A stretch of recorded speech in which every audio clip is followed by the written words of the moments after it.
The first guest of the evening is truly a poet. He's an artist. He is a friend and an inspiration to anyone who I think who has ever played the guitar or tried to write poetry. Would you please welcome Gordon Lightfoot?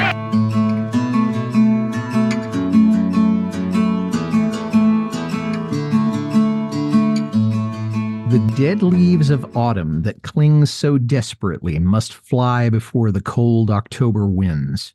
Their simple lives have ended. Must they be born to die again? This is Carefree Highway Revisited, the show that celebrates Gordon Lightfoot's music song by song, a proud member of the FM Podcast Network. I'm your host, Mike Messner, and with me today is a fellow Lightfoot fan making his return to the show from Marysville, Tennessee, and a musician in his own right, Will Kruger. Will, welcome back to Carefree Highway Revisited. Well, it's great to be back, Michael. So good to see you again. Good to see you. The pleasure is ours. I do want to find out a little bit later about what you've been up to, because I know there's some new developments in your musical career. But for today, we're going to be looking at the song Peaceful Waters, which is at the very end of Lightfoot's debut album back in 1966. And I wanted to know, why did you choose this one to talk about? It's a fairly obscure song. Why do you like it so much?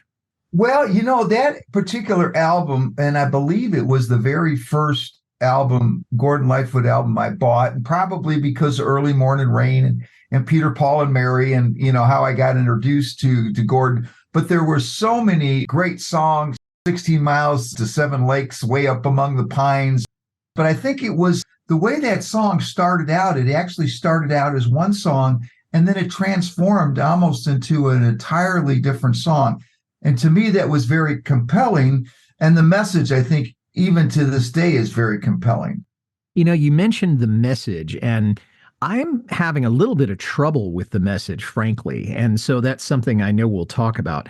Yeah. But I think for me, I like it because the imagery is so stark in the lyrics. I mean, there's not a word wasted. He was very economical when he wrote this song. And the message, if there is a single message, I think it's a good one. I kind of think there are two messages being sent. They're not necessarily conflicting messages, but I think there's a couple of different things going on.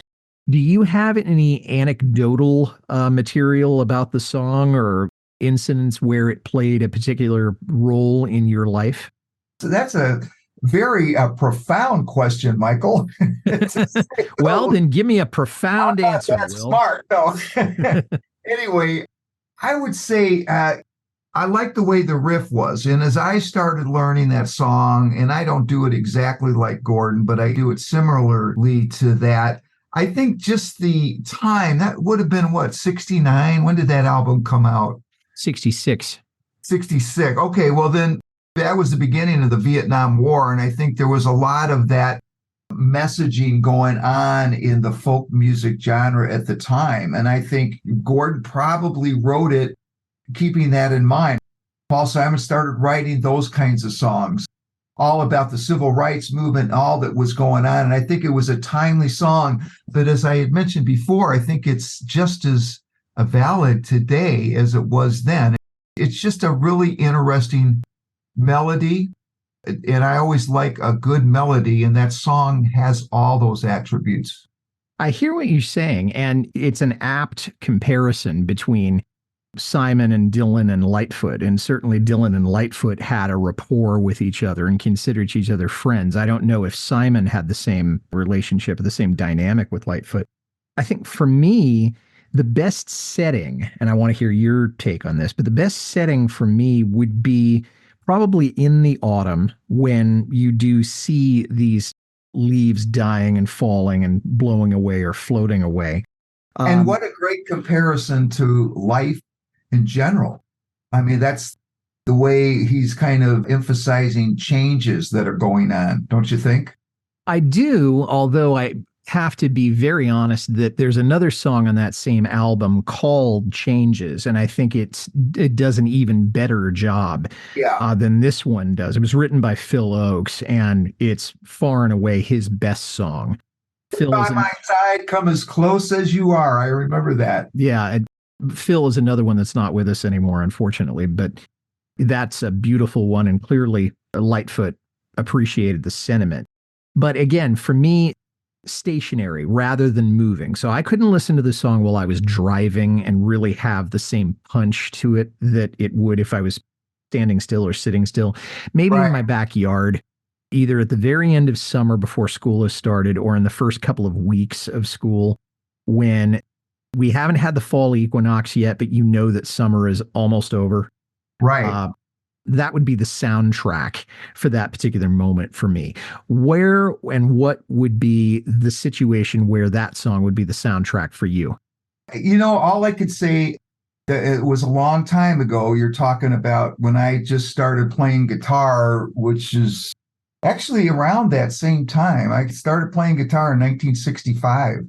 And of course, I wasn't that versed into those kinds of things. I was probably playing the big hit at the time was King of the Road. Okay. Yeah, Roger Miller. Sure. I think later on, the song just affected me. When I would sing it to an audience, it just had a good message. It had a good feel. May peace and joy for all mankind. It starts out with the dead leaves of autumn, and then it ends up with kind of an uplifting message at the end. Don't you think? Well, I do, but I also, when we get into the lyrics in a few minutes, I'll talk about why I think there's two different messages going on. You can help me understand the bridge between the two of them. The thing that I find mysterious about this song is that there's really not very much known about what was going on with him when he wrote this. Clearly, he's getting ready for his first album. I understand that. But this is not a song that he's writing because, well, I've got to just fill out the album, so I'll just throw this together. It was, at the very tail end of the record. So it wasn't single material. He never went on record about what inspired him to write it or what was going on at the time. We can probably imagine that he was being contemplative about the changing of the seasons. Do you have an angle on what was going on in his mind or his life when he wrote this? No idea whatsoever. No, that's probably not the answer you wanted. And I mentioned this the last time we talked. When it comes to songwriting, you don't necessarily have to have something in mind. You may have an end message that you're trying to get to, but a lot of the lyrics have to fit whatever your melody line is. And sometimes you throw out lyrics that fit. Was it Paul McCartney's Yesterday started out as scrambled eggs? It just has to fit in that. So I have no idea what was going on at the time, what he was thinking. He was just the preface to a really good songwriting career. Well, not only that, but I mean, he's always had a deep appreciation for nature. And you think about Pussy Willows and Cattails and that kind of thing where he's contemplating nature. There are many other songs. That's just the one that comes to mind right now. And so this is consistent with what was going on. So I think we'll never know, but I think it's logical to assume that he's seeing the changing of the seasons from wherever he was.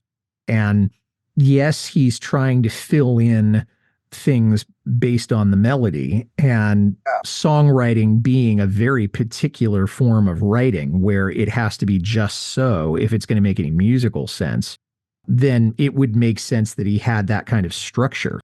So he starts out as a, you can hear that. It's kind of a minory.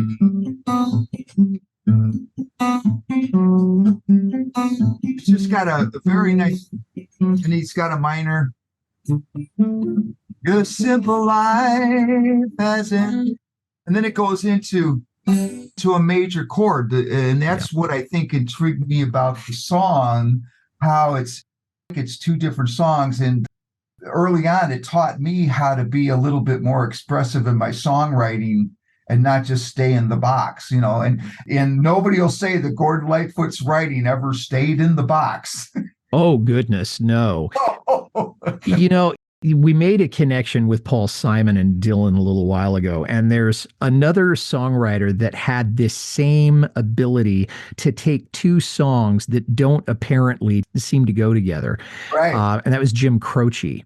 And Time in a Bottle and These Dreams, they start in this minor progression, and then it goes into the major key. It goes from D minor to D major. So you're going from one flat to two sharps, and then it goes back. And some people will say, okay, well, each one of them are two different songs, and they are, but it takes someone who really knows what he's doing to knit those two together really well. And it's appropriate that Croce wanted to be the American Lightfoot.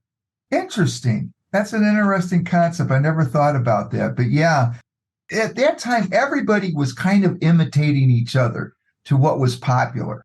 So Gordon was probably coming up.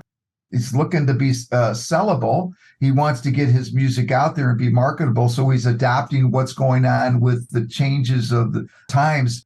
If you don't mind, I'll go back to Paul Simon. I mean, Paul Simon's career spanned 50 years. He was doing bebop in the 50s, folk rock in the 60s. Then he changed in the 70s. In the 80s, he had Graceland. And now he's just come out, he's in his 80s now, and he just came out with some new song that's entirely different type of music that he did when he was in the 60s. I know from the movie, If You Could Read My Mind, the documentary, they talked a lot about the research.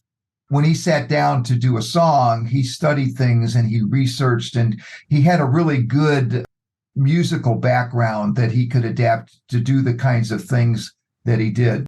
It was genius, or as Brian Wilson says, maybe not genius, but being very clever. Yeah, it's kind of a distinction without a difference there. But yeah, I certainly hear what you're saying about that. We'll be right back to our conversation with Will Kruger about Peaceful Waters. But first, a word from a podcast partner or two.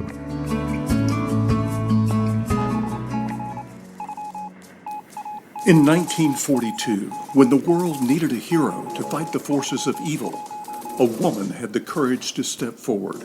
Her name was Helen Meeker. Her adventures took her across the United States and behind the lines of both the European and Pacific fronts.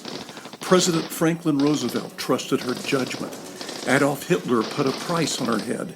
And in the face of overwhelming odds, she battled through everything that was thrown at her, dodged death countless times, and challenged the most diabolical figures in history.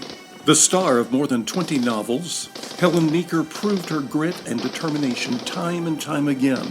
And now the Long Highway Players bring the book series to life on the airways. These exciting dramas will place you in the middle of the action, immerse you in riveting drama, plunge you into unimagined intrigue, and confound you with dark mysteries, while giving you the opportunity to live adventures in a time when the fate of the world hung in the balance. Enjoy the exploits of Helen Meeker and follow author Ace Collins's In the President's Service series on That's Not Canon Podcast Network. Hi, this is Audie Martello, the host of the Mostly Folk podcast, a 60-minute foray into the music we all love. You will hear newly released albums, classic folk, country, and bluegrass music, as well as some traditional music that may or may not be true to the genre.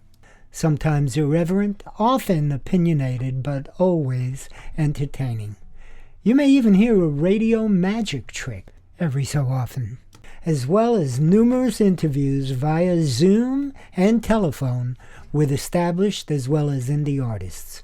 Mostly Folk is available wherever you listen to podcasts, and always at mostlyfolk.org. Well, let's get into the lyrics now a little bit. The dead leaves of autumn that cling so desperately, and this is right out of Robert Frost. I mean, I have this image of the leaves with the dead or the dying stems. They're being blown by the wind. Maybe they're still hanging on, but you know it's only a matter of time before they fall off the tree or they're blown off the tree. And there's a phrase in some of the original Robin Hood stories, so passed the seasons then, so they pass now, and so they will pass in time to come, while we come and go like leaves of a tree that fall and are soon forgotten. Wow. And so that was what was kind of stirred up with me when I did that. must fly before the cold October winds. Their simple lives have ended. Must they be born to die again? And this is part of the cycles of nature. You and I have lived through enough of this to know that fall is always going to follow summer and winter will always follow fall, et cetera, et cetera. But the tone is almost unnecessarily sad right here. Interesting. I got to add, Michael, I enjoy unpacking these songs, and that's one of the reasons I enjoy your podcast, because you do kind of really get into the lyrics. And even though I've sung this probably 100 times, I'm going to sing it next time with a little bit more understanding of what I'm singing about. So I appreciate that. If you think about those, it's 5 lines. And in those 5 lines, he says so much about life and death in there. And then now it comes around, it's just one verse, and now it comes around to the chorus. And in the chorus, it's uplifting. Oh, may the light of freedom shine for all the world to see. Yes, and I'm almost there, because where he shifts ideas is where I kind of lose my way with this song. But leaves are leaves.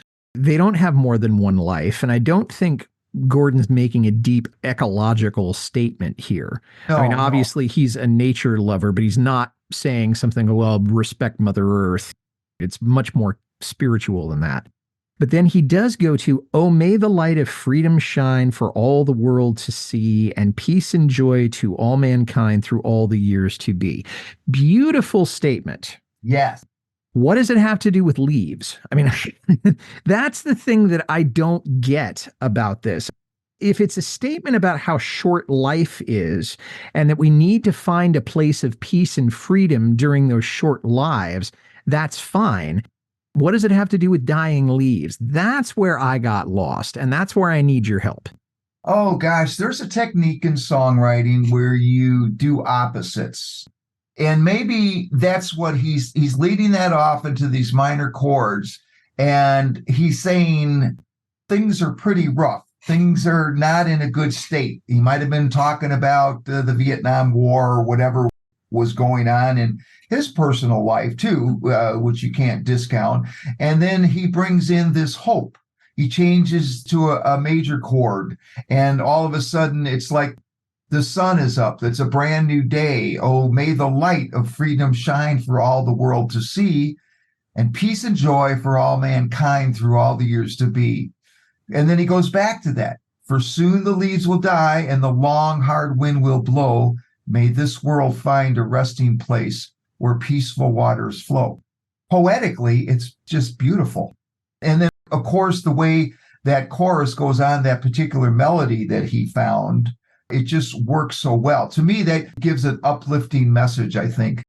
And that is one of the reasons that felt compelling to me. And a lot of times I would have this song as the last song in my concerts. I would end with something like this because it was uplifting.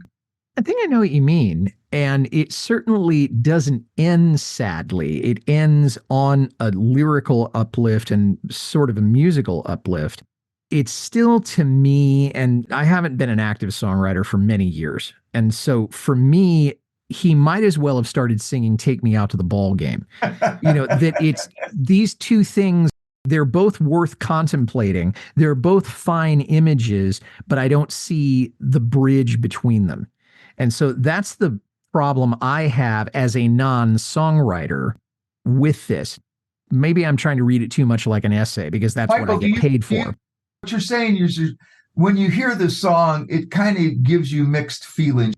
I hear that song and I feel good afterwards. In other words, to me, it's a good lifting song, but you're saying to me that you're a little mixed on, you're not quite sure how to feel about the song. That's interesting. Yeah. I love the fact that he's talking about the idea that we all should be in a place where peaceful waters flow. But then I think back, wait a minute, you were being pretty maudlin there a minute ago, and now you're trying to make up for it. As my father would once say, you're thinking about it too much. I think I probably am. If I had one wish, I would wish that I didn't think about things too much. Gordon goes, I'm going to write this song, and some people are going to get it, and some people are going to go, what was that all about? So maybe it was his sense of humor, Michael. It could have been. I mean, I never saw him play this. And as we'll see in a second or two, nobody ever saw him play it because he never played it in concert. If that's interesting. You had mentioned in your brief about Ed Ames recording the song, and I had never heard anybody else do that song. So I looked it up, I found the song, and it's like, I don't know who wrote, but Ed Ames starts out with a whole entirely different lyric because it's a relatively short song. Yeah. And I don't believe Gordon wrote those. If you listen to Ed Ames' version, there's a whole different lyric that he starts out with that fits in. It actually makes the song more complete. What's your feeling on Ed Ames' version? I listened to it and I thought, okay, it's certainly well arranged, but it still left me with the same schism of these are two songs and I almost felt like, okay, the first one's unfinished and the second one wasn't started. But then, that's me being too cerebral about it. What I can tell you is that it does leave me feeling both some hope and some melancholy. Yeah. And maybe that is a statement that he's able to inspire both of those in me. I like this song for the same reason I like Sister Fatima by Don McLean. That he's using some very cool jazzy chords. And I have no idea what the song is about. I mean, it's a fortune teller, and then I came from nowhere like you and your friend. And I'm thinking, is this a love song, or are you talking about this guru kind of person? Right. So I would listen to Peaceful Waters in the same playlist. This is going to be an interesting amalgam of different emotions and different musical elements. I wonder why he never played it in concert, or there was no record of him playing that in concert. I was going to ask you the same question, because you really don't need a whole lot of other accompaniment. I mean, I realize that Bruce Langhorne played guitar on this. Apparently Red Shea either was not on the scene, or I think he just wasn't on the scene because he hadn't started playing with Gordon yet. Bill Lee played bass, but I don't even know if there was a bass in this song. And Bill Lee did Peter, Paul, and Mary. Abel Grossman was his manager as well, wasn't he, or not? For a while, yes. Okay. Mm-hmm. That might be why the Bill Lee, thing, because Bill Lee played a lot of the early stuff for Peter, Paul, and Mary. I guess what I'm saying, though, is that you don't need a whole lot of other accompaniment, which to me begs the question, well, if you didn't need all these other elements, this is not like Don Quixote with the strings and all that. Why the heck didn't you just play the song? And who knows? No, never played it in concert.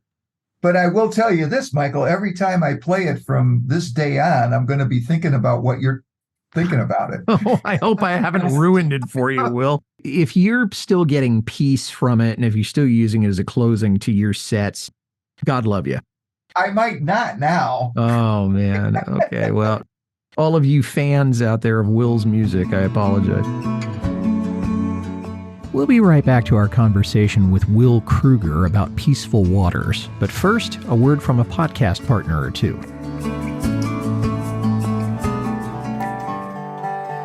The American West is a place of lore and legend, of triumphs and tragedies. No one can tell the true stories of the West better than author Rick Steber. And now there's a podcast showcasing his work. It's called Writing the West, and every episode will feature his short stories and his poetry. If you want to know the true stories of cowboys, pioneers, miners, and Native Americans, this 15-minute podcast is for you. Writing the West is available on Spotify, Audible, Podbean, or wherever you get your listening matter. That's Writing the West, the work of Rick Steber.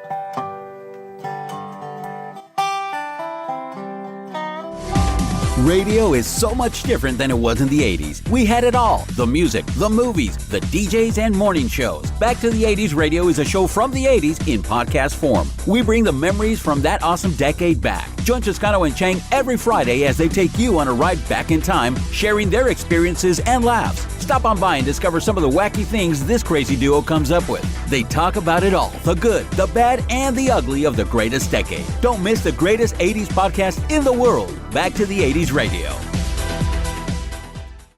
The song was on Lightfoot. It was his first original album. He recorded this in 1964 and then, I imagine, did some work on it in 65, and then was released in 66. This was the 14th song on the record. That in itself was unusual because you usually had songs that maybe had 10, maybe 12 songs, but to have 14. 12 was the norm back, 6 on each side of the album, right? Yeah. So to have 14 songs, if I were a producer, like if I were producing you, I'd say, give me your best 10 rather than try 14, because we're now 60 years removed from the making of this album. And I think people's attention spans have gotten that much worse. In your research or any books out about Lightfoot, I'm just thinking about, what come to mind is Old Linda, which is on that album. And all it is a bass and Gordon singing the song on Lightfoot.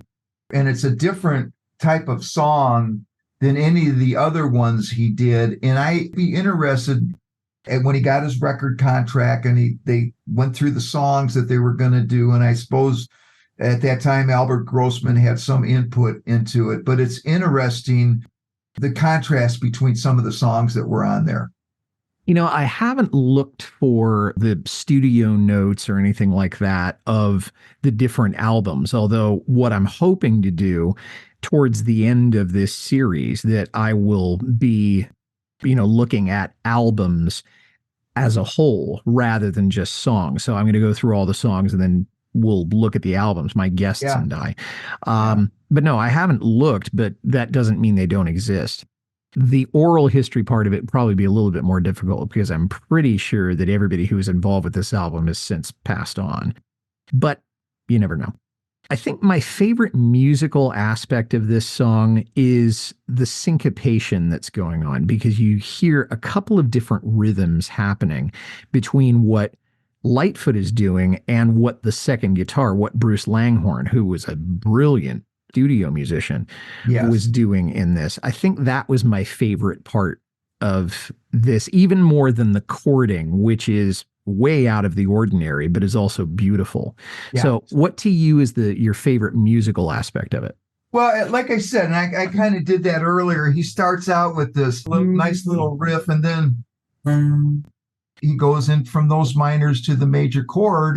Again, it's just like a whole uplifting thing. The first verse is kind of dreary, but now there's a brand new start, and he's evoking a lot of the lyrical things that people were doing about peace and love. And again, this is 2 years after the Kennedy assassination. The country was kind of coming out of some things, and I'm 73, so I kind of remember that quite a bit as a teenager of those days. And that was just the part of the culture that folk music, and I'm sorry, folk music didn't take off like country music, but folk music was right for its time. Yeah, and it is consistent with the zeitgeist of the 1960s. And he wrote this at a time before we got into sort of the hippie stuff, which became cliched and had its own strengths and its own weaknesses. But this is really him being contemplative in almost a monastic way. And he did it beautifully. He just didn't do it in what some people would consider to be a traditionally organized song. And doesn't make it better or worse, just makes it different. Going back to the covers for just a second, is there anybody that you wish would or had covered this song? Oh, gosh. I don't know. Other than at the time, Peter, Paul, and Mary could have probably done a good job. But my first instinct is to say that nobody could do a Gordon Lightfoot song better than Gordon Lightfoot, except maybe for Early Morning Rain, which, what a difference between Gordon's version of Early Morning Rain and what Peter, Paul, and Mary did. Same thing with John Denver's Leave It on a Jet Plane. The way Noel, Paul Stuckey, and Peter Yarrow would take these arrangements and make them fit there. So it might be interesting to hear what they did. I certainly thought the Ed Ames thing was way overproduced, but that was such as the times, I guess. The thing about Early Morning Rain is that I've heard so many different versions of it. And although I have to agree that there are a lot that are close seconds, I still side with Judy Collins, who says that Gordon can still sing that song better than anybody can. Yeah. And because he wrote it, of course, but, Yeah. Because it comes from his heart in a way that it can't come from anybody else's heart.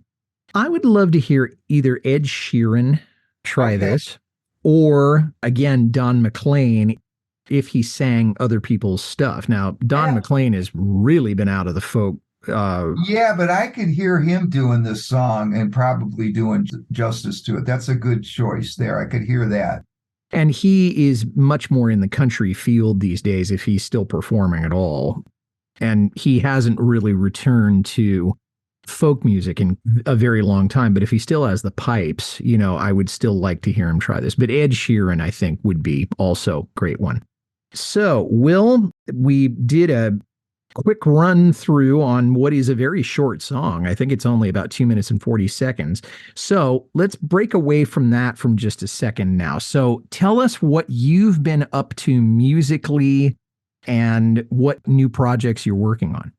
Well, I've been collaborating with a couple of my good friends. One gentleman from Vienna, Austria, Wolfgang Adolf is his name. And it's all in this John Denver family that I belong to, because John's music is so liked worldwide. I've gotten to meet these other people, and then we'll work, in different recording studios, and we combine our stuff together. So I'm doing that, and that's always fun to produce stuff.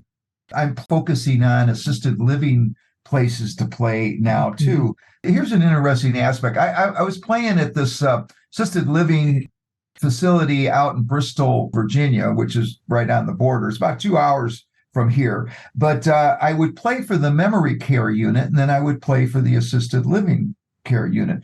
Well, the memory care unit, they're pretty fairly gone, to put it nicely. And when the first time I played there, I was doing my set, and of course, nobody's responding. And you kind of wonder, well, what am I doing wrong or whatever? And then I went over to the assisted living, and they're a little bit more with it, my age, a little older, and they were getting everything. And I thought about it, and I thought the next time I do the memory care, I'm going to do the really older songs. I'm going to do like Puff the Magic Dragon, King of the Road.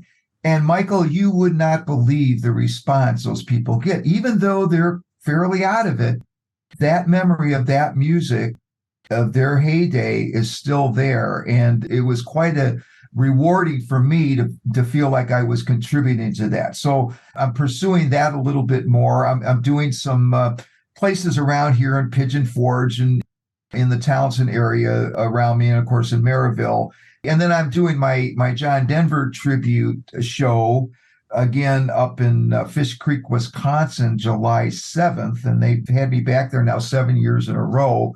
And I do just the one-man show, but I find the audience really appreciative. But then I also have kind of parlayed that into what I call the folk legend show. So I include not only John Denver, but I also include Gordon, Paul Simon, and James Taylor, all of those guys, the good music. And I would always start out my show, I would always say, every generation thinks their music is the best, but ours actually was. And that's the way I feel, because that was a great time for songwriters. And then more recently, I was in a Peter, Paul, and Mary tribute group called Peter, Paul, and Mary Alive for a number of years. And I left them for about 7 years, and I got a call to come back in to do a few more dates with them. If you're really a Peter, Paul, and Mary fan, you'll appreciate what we try to do with their music. We really try to accurately reproduce what Noel, Peter, and Mary did with their music. And if you go to peterpaulandmaryalive.com and Peter, Paul, and Mary Alive on YouTube, you'll see some of the videos of the stuff that we do. And that's exciting. We've got a show August 17th in Burnham, Texas. And then the following day, August 18th, we're playing outside of Houston, Texas, for a couple of shows. You've been a busy boy then. That's fantastic.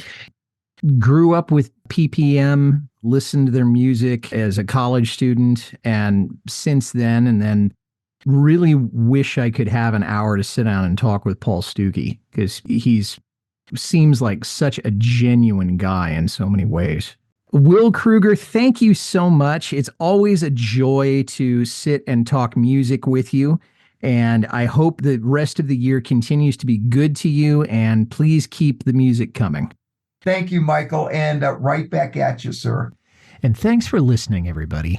If you like this well enough to listen to the whole thing, tell somebody about it. Carefree Highway Revisited is on Apple, Spotify, Acast, or wherever you get your listening matter. Our website is www.lightfootpodcast.com. I'd like to make a special request for you to visit my Patreon page. I love this show so much, and I want to keep it going, and you're in a position to help.